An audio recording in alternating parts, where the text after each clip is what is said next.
الحمد لله وحده والصلاة والسلام على من لا نبي بعده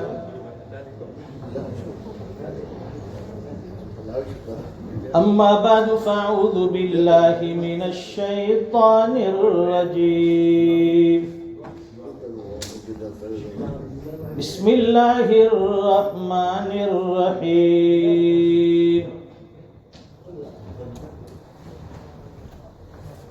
قل هل يستوي الذين يعلمون والذين لا يعلمون صدق الله العظيم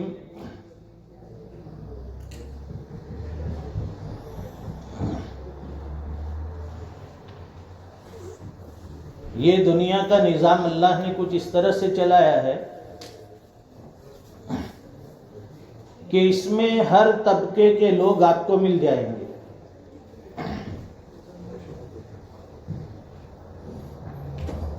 کسی کو اللہ نے بہت زیادہ دولت مند بنایا,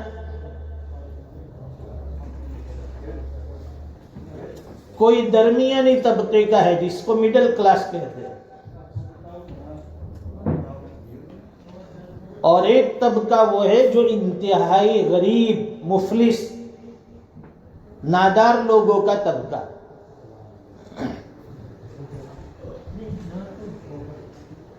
بہت امیر لوگ جن کو اللہ تعالیٰ نے خوب دولت دی ہے, دنیا کی نعمت دی ہے, فراوانی دی ہے, لیکن دولت کے نشے میں کہیں اللہ کی بندگی, اللہ کی عبادت کو بھول نہ جائے. اپنی پیدائش کا مقصد انسان فراموش نہ کر بیٹھے. اور ایک ہوتا ہے درمیانی طبقہ. زیادہ تر لوگ مڈل کلاس ہوتے ہیں, نوکری کرتے ہیں, جاب کرتے ہیں, کماتے ہیں, کھاتے ہیں, مہینہ بھر محنت کرتے ہیں اور اپنا گزارا ہو گیا. گھر کا بل, گیس کا بل, لائٹ کا بل, فون کا بل, ویجیٹیبل کا بل, یہ سب بل ختم ہو گئے اور مہینہ بھی ختم, پیسے بھی ختم. اور ایک طبقہ وہ ہے کہ جو بیچارہ مفلس ہے, نادار ہے. مولانا سلیم نے غالباً وہ اثر میں یہ اعلان کیا تھا کہ بھائی زکوٰۃ جو ہے قرآنی ترتیب پر دی جائے. ہمیں جو زکوٰۃ نکالنے کا طریقہ بتایا کہ زکوٰۃ ہمیں کس طرح حساب کر کے دینا ہے, کہاں کہاں دینا ہے. قرآن کریم میں اللہ فرماتے ہیں انما الصدقات للفقراء والمساکین والعاملین علیہا والمؤلفة قلوبهم وفي الرقاب والغارمین وفي سبیل اللہ وابن السبیل. یہ جو ہے صنف یعنی زکوٰۃ کے مصارف بتائے اس میں کہ زکوٰۃ کن کن لوگوں پر خرچ کرنی چاہیے. زکوٰۃ کے لیے بعض علماء کے یہاں اسی ترتیب پر خرچ کرنا پڑے گا, یعنی سب جتنے بھی مصارف بیان کیے گئے سب پر تھوڑی تھوڑی زکوٰۃ خرچ کرنی پڑے گی. ان کے یہاں یہ مسئلہ ہے. 8 صنف بیان کیے ہیں تو سب کو تھوڑا تھوڑا تھوڑا تھوڑا زکوٰۃ ادا کرنی پڑے گی. لیکن الحمدللہ حنفیہ کے یہاں ہم امام ابو حنیفہ کے مسلک کو فالو کرتے ہیں. امام ابو حنیفہ کے یہاں کسی کو بھی آپ دے دو گے زکوٰۃ ادا ہو جائے گی. لیکن زکوٰۃ کی ادائیگی میں بھی سب سے ضروری ہے کہ اپنے قریبی رشتہ داروں کا پہلے خیال کریں. قریبی رشتہ دار جیسے کہ ہمارے قریبی رشتہ دار میں ایک تو خون کا رشتہ ہوتا ہے. خون کا رشتہ ہمارے چچا ہے, چچا کی اولاد ہے, ہمارے قریبی رشتہ دار جو ہیں اگر وہ مستحق زکوٰۃ ہے تو ان کو پہلے زکوٰۃ کی رقم ادا کرنی چاہیے. پھر اسی طرح ہماری پھوپھی ہے، پھوپھی ذات بھائی ہے، ان کی اولاد ہیں، یہ ہمارا خون کا رشتہ ہے، بلڈ ریلیشن جس کو کہتے ہیں. ان لوگوں کو پہلے مقدم کیا جائے کہ اس میں کون کون غریب ہے، اس میں کون کون ضرورت مند ہے.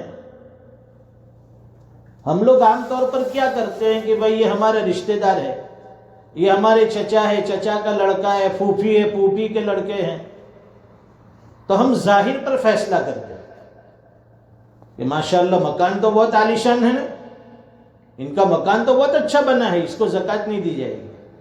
ارے بھائی پہلے پوچھ تو صحیح کہ یہ مکان کس نے بنا کر دیا، اس نے بنایا یا کسی اور نے بنا کر دیا ہے؟ اس کے بیچارے کے پاس کھانے کے پھانپھے اور لالے ہیں، وہ مکان کہاں سے تعمیر کرے گا؟ کسی اور نے مہربانی فرمائی اور رہائش کے لیے مکان بنا کر دیا. اب مکان اچھا ہے تو ہم لوگ اس پر فیصلہ کرتے، جج کرتے کہ نہیں یہ تو بہت پیسے والے ہیں. اب اندرون حالت کتنی پریشانی والی ہے، بیچارے کسی کو بیان بھی نہیں کر سکتے ہو. ہم ظاہر پر فیصلہ کرتے. اسی طرح ہماری خالائیں، ہمارے ماموں، خالہ زاد بھائی بہن، ماموں زاد بھائی بہن، ان کی اولاد نیچے تک، یہ سب رشتہ دار ہیں ہمارے. ذوی قربا اور ذوی ارحام، ایک تو والد صاحب کی طرف سے ہمارے ابا جو ہوتے ہیں ان کی طرف سے ہمارا جو نسب چلتا ہے رشتہ داری، اور ایک ہماری امی کی طرف سے جو رشتہ داری ہوتی ہے. ہاں اپنے بڑوں کو ان کو زکوٰۃ نہیں دے سکتے، جیسے کہ ہمارے امی کو، ابا کو، ماں باپ کو زکوٰۃ نہیں، ہمارے دادا دادی کو زکوٰۃ نہیں، ان کے اوپر جتنے بھی زکوٰۃ نہیں دے سکتے.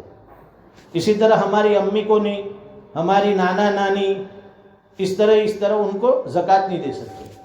باقی یہ جو ہے چچا ہے، چچا زاد بھائی ہے، پھوپھی ہے، پھوپھی زاد بھائی بہن، ماموں ہے، ماموں زاد بھائی بہن، خالہ، خالہ زاد بھائی بہن، ان سب کو اگر مستحق ہے تو ضرور زکوٰۃ کی رقم سے مدد کرے، اس میں زیادہ ثواب ہے.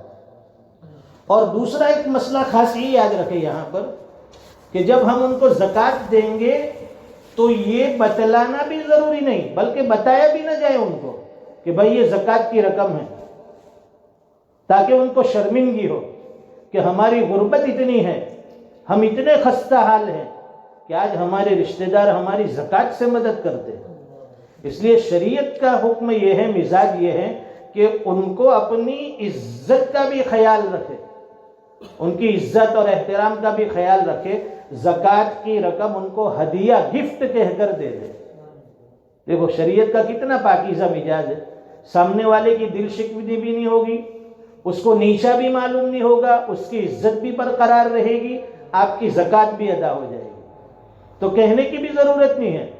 لوگ بتا کے زکوٰۃ دیتے کہ مدد کی ضرورت ہے کہ زکوٰۃ چھے اپڑا ہو رہا ہے نہ، یہ بتانے کی ضرورت نہیں ہے. زکوٰۃ کی ادائیگی کے لیے دل میں نیت کافی ہے. نیت کر لی آپ نے، 2 وقت ہے نیت کے. ایک تو آپ جب اپنے مال کو مال سے جدا کریں گے حساب کر کے سالانہ، تو نیت کر کے جدا کر دیا کہ بھائی یہ میرا سارا مال اس طرف، اور یہ جتنی رقم ہے یہ زکوٰۃ کی. یہ نیت ہو گئی، آپ جس کو آپ دینا چاہے دیتے رہے. اگر اس وقت نیت نہیں کی تو جب آپ سامنے والے کو ادا کریں گے اس وقت نیت کر لے. وہ نیت دل کے ارادے کا نام ہے، زبان کا نام نہیں ہے. وہ زبان سے تو ہم لوگ تسلی کے لیے کہتے ہیں. بعض لوگ ہیں نا زور سے نماز میں بھی نیت کرتے ہیں، 2 رکعت فجر کی نماز اس امام کے پیچھے پڑھتا ہوں، اڑوس پڑوس والے بھی اس کی نیت سنتے ہیں. تو یہ زبان سے اتنی زور سے بڑبڑانے کی ضرورت نہیں ہے. ہمارے یہاں ایک بڑے میاں ہے، ہم جہاں سے آتے ہیں، جب وہ نماز کے بعد کی سنتیں اور نفلیں پڑھنے لگتے ہیں تو اڑوس پڑوس کے سب لوگ وہاں سے بھاگ جاتے ہیں. پوری مسجد میں وہ سنائی دیتا ہے. وہ سورہ فاتحہ بھی پڑھیں گے، وہ پوری مسجد سنے گی. نہ قل هو اللہ احد، اللہ سب گجراتی میں، ہندی میں، سب زبان میں پڑھ لیتے ہو، وہ سب کو سنائی دیتا ہے. تو ہم کو اطمینان نہیں ہوتا ہے جب تک زبان سے نہیں بولیں گے. تو نیت یہ زبان کی چیز نہیں ہے، نیت تو دل کے ارادے کا نام ہے. تو جب ہم کسی مستحق کو دیں گے تو اس وقت نیت کر لیں گے کہ بھائی یہ زکوٰۃ کی ہے. تو کتنا اچھا طریقہ ہے کہ رشتہ داروں کی مدد بھی ہو گئی، ان کا ہیلپ بھی ہو گیا، ان کی ضرورتیں بھی پوری ہو گئی اور ہماری زکوٰۃ بھی ادا ہو گئی. ہاں، زکوٰۃ کے معاملے میں تحقیق ضروری ہے پہلے کہ سامنے والا بندہ مستحق ہے یا نہیں ہے. ہمارے یہاں مفتی صاحب ہیں، ان کے پاس ایک خاتون برسوں سے رمضان کے موقع پر وہ زکوٰۃ کی رقم لینے کے لیے آتی تھی. پراگندہ حال، خستہ حال. وہ مفتی صاحب زکوٰۃ کی ایک رقم ہر سال اس کو دے دیتے تھے. تو ایک مرتبہ کسی نے کہا کہ حضرت آپ جس کو پیسے دے رہے زکوٰۃ کی رقم، یہ تو بڑی مالدار عورت ہے، میلے کچیلے کپڑے پہن کے آتی ہے اور آپ کو جو ہے دھوکہ دے کر چلی جاتی ہے. تو ایک مرتبہ مفتی صاحب کے گھر میں سے ان کی بیوی نے ایسے ہی پوچھ لیا کہ خالہ جان آپ ہر سال آتی ہو مدد کے لیے، چلو اللہ آپ کی ضرورت پوری کرے. تو چار باتیں ادھر ادھر کی، ان کو اعتماد میں لیا، بھروسے میں لیا. اور اس کے بعد پوچھا کہ ماشاءاللہ آپ کے پاس کچھ نہ کچھ بچے ہیں، زیورات وغیرہ بھی تو ہوں گے. ہاں کہ میرے پاس 10 تولہ سونا ہے، کچھ زیادہ تو نہیں ہے میرے پاس. Only 10 تولہ gold. اب اس پر خود زکوٰۃ واجب ہو گئی. پھر کچھ آمدنی کے لیے کچھ ہے کہ آپ کی کمائی، ہاں 2 خود کی رکشہ چلتی ہے، وہ کرائے پر دے دی. اب اس کے پاس خود اتنا مال ہے کہ اس پر زکوٰۃ واجب ہے، اور اس کو جب زکوٰۃ دیں گے تو زکوٰۃ ادا نہیں ہوگی، دینے والے کی زکوٰۃ ادا نہیں ہوگی. فقہا نے مسئلہ لکھا ہے کہ ہاں اگر آپ نے انجانے میں کسی کو زکوٰۃ دے دی، معلوم نہیں تھا، جیسے کہ اندھیرے میں باپ نے بیٹے کو زکوٰۃ دے دی، اندھیرا تھا، یہ تو باپ بیٹے کی مثال دے رہا ہوں، ورنہ کسی کو بھی آپ مالدار کو، امیر کو بھی دے دیں گے. اندھیرے میں آپ نے زکوٰۃ دے دی، کسی کو ملاقات کی، لائٹ چلی گئی، بجلی، اور دل میں آیا، مولانا نے بیان کیا کہ بھائی اللہ کے راستے میں خرچ کرو، جیب میں سے نکال، یعنی پڑوس میں نماز پڑھنے والے کو کہ میری طرف سے 100 پاؤنڈ ہے، نیت زکوٰۃ کی کر لی، پھر دے دی. پھر بعد میں پتہ چلا یا پتہ ہی نہیں چلا، تاکہ وہ تو ملینر تھا بازو میں جو نماز پڑھنے والا، اس کی تو کئی فیکٹریاں، کارخانے چلتے ہیں. تو وہ تو کہتا اچھا ہے نا، ایک نماز کے 100 ملتے ہیں، تو دوسری مرتبہ بھی یہیں آنا پڑے گا، میرے بزنس سے تو یہاں اچھا ہے، پروفٹ ملتا ہے.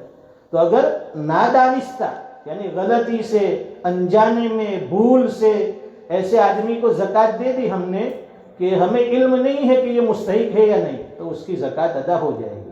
لیکن اگر جانتے ہیں، تحقیق ہے کہ بھائی یہ آدمی مستحق نہیں ہے، پھر اس کے باوجود ہم دیں گے تو پھر زکوٰۃ ادا نہیں ہوتی. بعض لوگ جو ہوتے ہیں کہ 1-1 1.5 لاکھ کا موبائل ہے اور اچھی سی موٹر بائک 2-2 لاکھ والی، وہ بلیٹ لے کے گھومتے، گھر میں وہ 56 انچ والا ٹی وی رکھا ہے.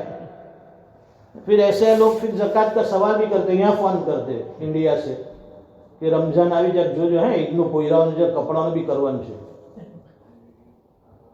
بچوں کے لیے عید کی گفٹ تیاری کرنی ہے، مجھے رمضان بھی آ رہا ہے، رمضان کی شاپنگ بھی باقی ہے، عید کی خریدی بھی باقی ہے. اب ہم لوگ جانتے نہیں، یہاں بیٹھے ہیں اور اس کے لیے یہاں کلیکشن بھی کرتے کہ میرا دوست ہے انڈیا میں بیچارہ بہت غریب ہے، اس کے لیے کلیکشن کر کے وہاں بھیجتے ہیں. لیکن جب انڈیا گئے، ملاقات کی، دیکھا وہ تو 2 لاکھ کی بلیٹ لے کے گھومتا ہے، اس کے پاس 100 پاؤنڈ والا فون اور اس کے پاس 1000 پاؤنڈ والا فون ہے، بہترین لائف سٹائل اس کی. تو ایسے لوگوں کو زکوٰۃ نہ دی جائے. تحقیق ضروری ہے پہلے. ہاں اگر تحقیق کے بعد ہمیں معلوم نہیں ہے کہ وہ مالدار ہے اور زکوٰۃ دے دی تو ادا ہو جائے گی. تو اسے علل ٹپ آنکھ بند کر کے اپنی زکوٰۃ کسی کو نہ دے. یہاں رہنے والے کے لیے تو بہت احتیاط ضروری ہے. اپنے وہاں قریبی رشتہ دار ہوتے ان سے تحقیق کر لے، معلوم کر لے. بعض مرتبہ کیا ہوتا ہے کہ ہم لوگ یہاں سے اپنے وطن زکوٰۃ بھیجتے ہیں کسی آدمی کے اوپر کہ بھئی یہ زکوٰۃ کی رقم ہے، اپنے رشتہ داروں میں فلاں کو اتنے ہزار، فلاں کو اتنے ہزار، سب کو تقسیم کر دینا. اب سب کو تقسیم کر دیا، لیکن ہم نے جس کے پاس وہ رقم بھیجی تھی وہ خود زکوٰۃ کا مستحق ہے، اس کو 1 بھی روپیہ نہیں ملا. وہ بیچارہ ضرورت مند ہے، بول بھی نہیں سکتا زبان سے کہ میں بھی مستحق ہوں. پھر ایسے لوگ کیا کرتے ہیں کہ اس میں سے پھر کٹ لگانا شروع کر دے. اس کو 5,000 دینے ہیں تو اس میں سے 1,000 کی کٹ مارے گا, اس کو 4,000 دینے اس میں سے 500 کی کٹ لگائے گا. وہ اپنا حصہ بھی پھر اس میں مجبوری میں نکال لیتا ہے. اس لیے جس آدمی کو آپ کوئی کام سپرد کرو, اگر مستحق نہیں ہے تو کچھ نہ کچھ للہ میں سے یا صدقے میں سے اس کا تعاون کر دو, تاکہ اس کا بھی دل خوش ہو جائے, وہ بھی خدمت کر رہا ہے تو اس کی بھی ذمہ داری ہے کہ اس کو بھی کچھ نہ کچھ دیا جائے. تو بہرحال زکوٰۃ کے مسائل تو ہمارے مولانا سلیم صاحب اکثر نمازوں کے بعد بیان کرتے ہی رہتے ہیں. آج چندہ ہے دارالعلوم تراج کا, پرانا مدرسہ ہے, اور اکثر ہم لوگ وہاں امتحانات کے لیے جاتے بھی رہتے ہیں. ہمارے لاجپور سے غالباً 8 کلومیٹر کے فاصلے پر ہے, اور اچھا مدرسہ ہے, پرانا مدرسہ ہے, بزرگوں کا قائم کردہ ہے. اس کا ضرور تعاون کرنا چاہیے. مولانا ماما صاحب تھے, اس کا چندہ اکثر کیا کرتے تھے, دنیا سے چلے گئے. دوسرے ایک سفیر آتے تھے, وہ بھی آنا بند ہو گئے, تو ان کے صاحبزادے ابھی محنت کر رہے ہیں. اللہ تعالی ہم سب کو صحیح معنی میں زکوٰۃ کی ادائیگی کی توفیق نصیب فرمائے. دینی مسائل کو اللہ تعالیٰ سمجھنے والا, سمجھ کر اس پر عمل کرنے والا بنائے. وآخر دعوانا الحمدللہ رب العالمین.